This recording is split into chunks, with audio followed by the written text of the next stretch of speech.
Hi everyone, welcome to our YouTube page, Riley and Leonore. Thank you so much for subscribing. If you haven't done so, please do so. We also have a Patreon page, so the extended to this video will be on Patreon. And we're going to talk about empath. We had talked a lot about narcissistic behavior, narcissistic tendencies, or disorder. But Riley and I are really going to concentrate on empaths. And I don't know, what's your definition of empath? Before I get to that, I want to say thank you to everybody who subscribed to Yeah. Patreon. If I haven't before, said thank you again. Thank you for the first time. If I have already, thank you again. The support has been overwhelming. I really do appreciate it. Now, to answer your question, the definition of empath. Yeah. The empath is somebody who has a selfless spirit, who falls in love with your potential and your potential character more than the person that you are displaying currently. That sounds so much like a twin flame or a mirror. Do you think empaths are more attracted to like their shadow side, and their shadow side, is their partner? And that's usually because that's usually like the opposite. It's if I had to say, it's like the same side, two sides of the same coin, like the empath and the narcissist. Does that make sense? Yeah, I see where you're going. Are they attracted to their dark side, or do they have a dark side? Do they carry a dark side? I wouldn't want to say that. I think everybody has a higher and low, or a darker and light, vibrational frequency. But I think that it all depends on the level of trauma. An empath in its non-traumatic state, or that was never traumatized, is selfless, is motivational, is intuitive and psychic. It's only when they've been hurt at a young age, they begin to internalize and question, why is this happening to me? What am I doing wrong? Am I not giving enough? Because why am I being hurt because of it? This is why they become so emotionally available. I mean, I'm not all empaths, but I'm assuming in more ways than one, they can sometimes become too emotionally available for those who really don't deserve their availability. Because a natural innate job of a healer is to heal. So I'm looking past the fact that you may not deserve to be healed by me, because how you treated me. I'm rising above that because I want to heal you. But the reason why it's traumatic is because if I want to heal you because I have been hurt, then what that does is I'm recycling or causing a stress cycle in myself. I can't fix me through you. I have to fix me through me. Vicariousness is not going to fix the problem long term. It will be a band-aid, but it won't fix it. Yeah. So that's why they're constantly attracted to the narcissist, because they feel they always have a job to do. And by fixing the narcissist, who more than likely, it's very hard to fix a narcissist's behavior, because they feed off of the fact that they think they feel in their mind, this is, you're supposed to do this for me. So if you're supposed to do it and you keep doing it, where does the healing start? Right. I also have like this notion of people have karma. People have their own journey. People have their own karma from past lives, if you believe in reincarnation. But more so, I believe like the journey or the agenda of an empath, especially if you're a healer, and people come to you for advice.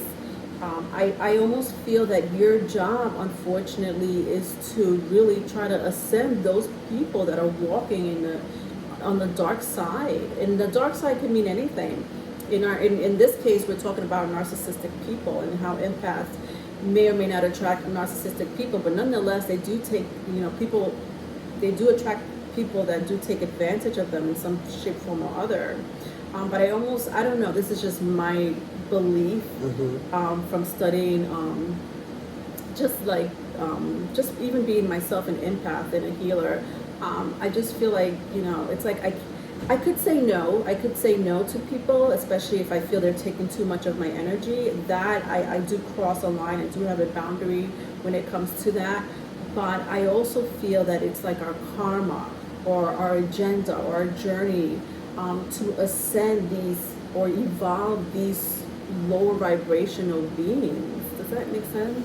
See, what you're saying is, it sounds like you're saying, I want to heal everybody fairly and equally. Now, narcissists take up 6% of the population in America, right? So, what I'm saying is, if there are other people who are struggling with weight, struggling with drugs, who've been molested, and who are not narcissistic, the empath job and duty is highly recommended, because somebody has to be there to help preserve and support that person's healing process, help them help themselves. We're not talking about the people who are looking to help themselves. The narcissist feels that he doesn't need any help. It's your job just to do what they want you to do for their benefit. That's why it's dangerous when you do the narcissist mindset. And some people have a hard time differentiating the difference between trying to heal a narcissist, which statistically is almost impossible, and healing somebody who is not a narcissist but struggling in day-to-day life operations and day-to-day obligations, day-to-day just living. That's a little bit different, and we must differentiate and separate those two, because guess what? While you're giving somebody who may not change their behavior 80% of your time, there's 80% of people who you can help, support, they're missing out on your time.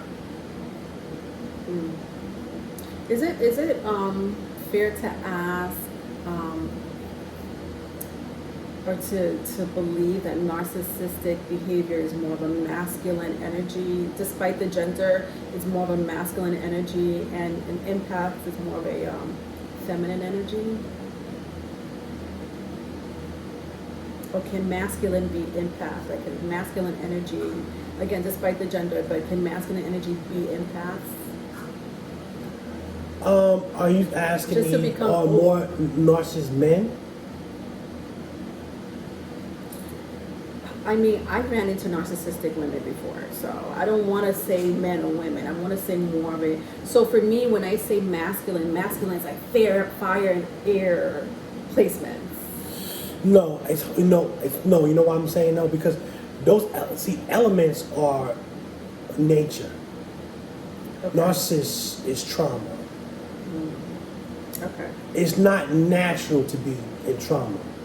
Trauma is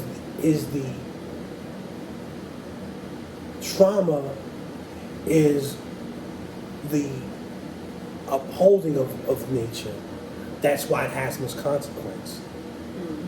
So it's not natural to be, your body's responding. The subconscious mind is trying to protect the ego. So it creates certain things in their mind, to protect it, even at a detriment. That is not natural. That's not even a low vibration. Low vibration just means that you may not be fully equipped. You may not be operating on your higher self at a particular time, but you can do it, but you're not doing it now.